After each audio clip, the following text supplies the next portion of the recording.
So we know the plan of Iblis. He wants to subdue us to the point where he turns us into submissive, domesticated animals he can easily drag with him to hellfire.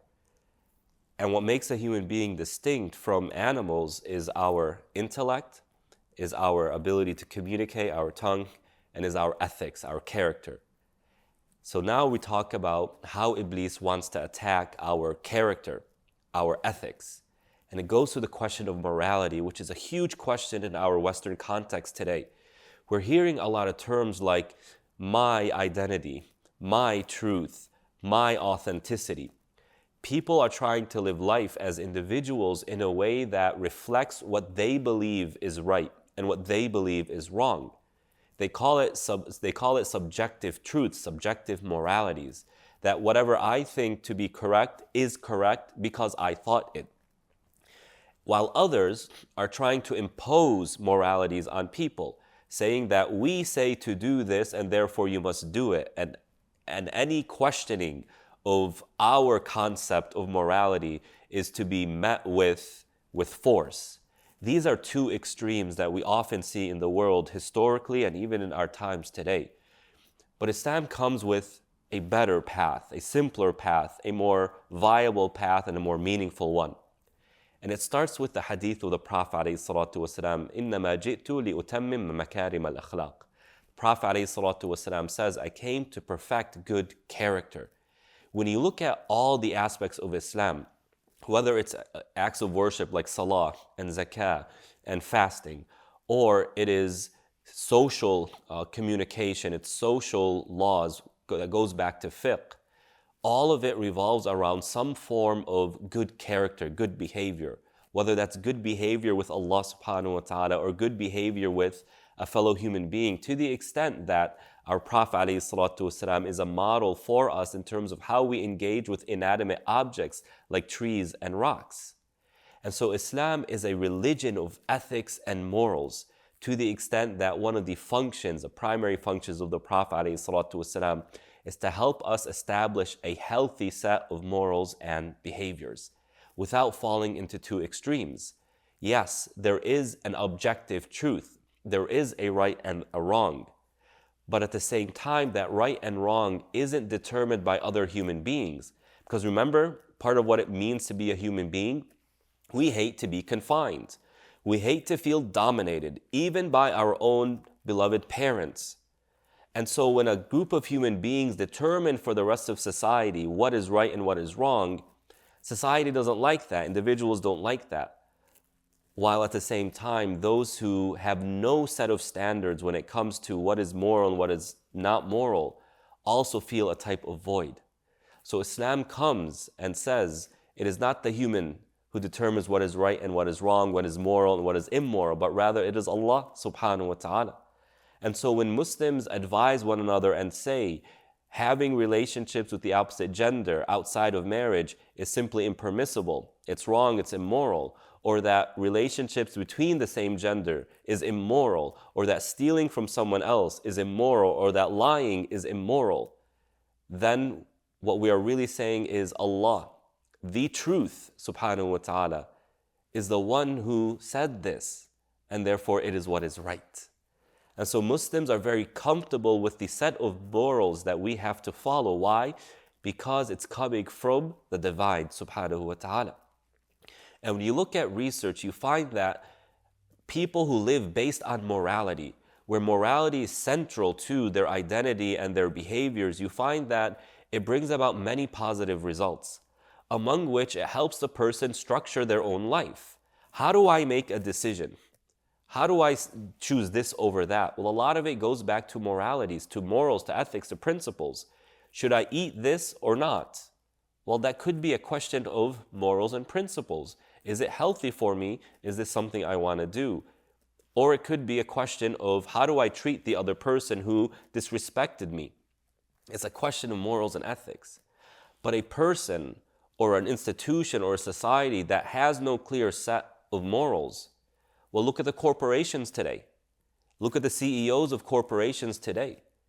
You know, the democratic system of our government is very different than the structure of corporations that are basically dictators. The CEO, the boss, the manager can fire at will and hire at will with very little restriction except, some laws that, prevent discrimination and whatnot. And so you look at the CEOs and the companies, their only moral is to make more money. And any way they can do that, they will.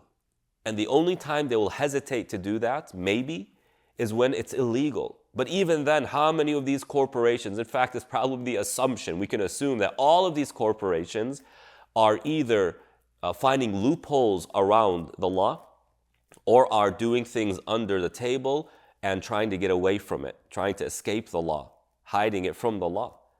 A person can now safely assume that these individuals, these corporations, do not function based on any set of morals.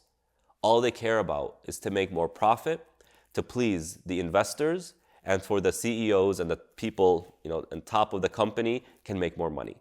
You see what happens when there is no morals? You look at society today where the relationship between child and parent, parent and child is very obscure, it's blurred. Because what are the set of morals that determine this relationship, that create a framework for this relationship? Well, in Islam, Allah teaches the child, فَلَا تَقُلْ لَهُمَا أُفٍّ وَلَا تَنْهَرْهُمَا. You are prohibited from even telling your parents uff, the simplest gesture of inconvenience or feeling inconvened by the presence or the request of a parent. And Allah subhanahu wa ta'ala also says, do not speak to them in ways that is going to frustrate them. This is a set of morals. Along with creating and shaping a framework for human life and human society, morality helps create and helps build self-esteem. You see, a person who feels that what they did is based on something noble that they call morality, then the action has much more meaning. It provides much more satisfaction.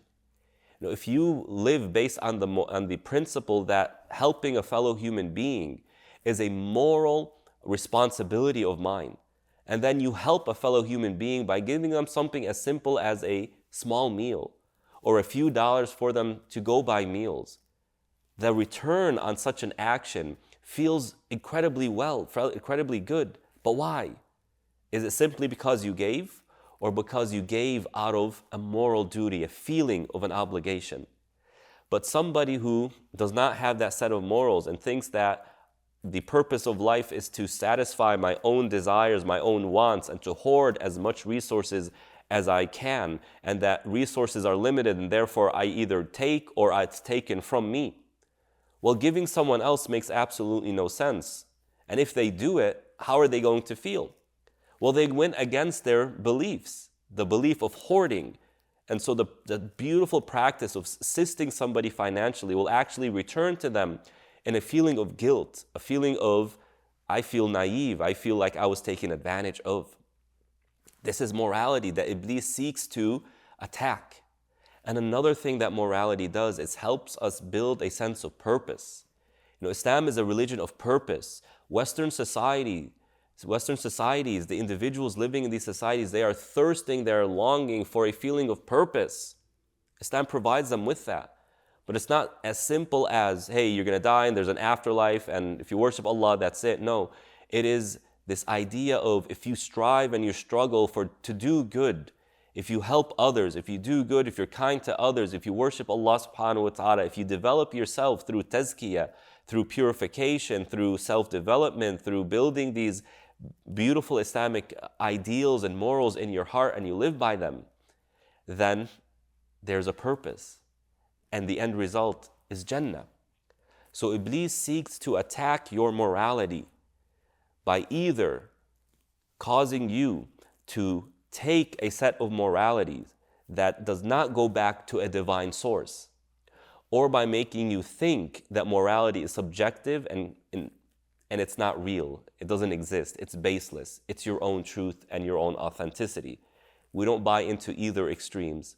Islam is the moderate religion, and it provides us with a divinely ordained set of morals. So, O believer, build your morality, embrace your morality, and live based on your moralities. And know Allah treats you the way you treat others. Assalamu alaikum. Jazakumullah khair for watching. Please share this khair and let other people benefit from the lessons, and support this masjid by becoming one of its sustainers.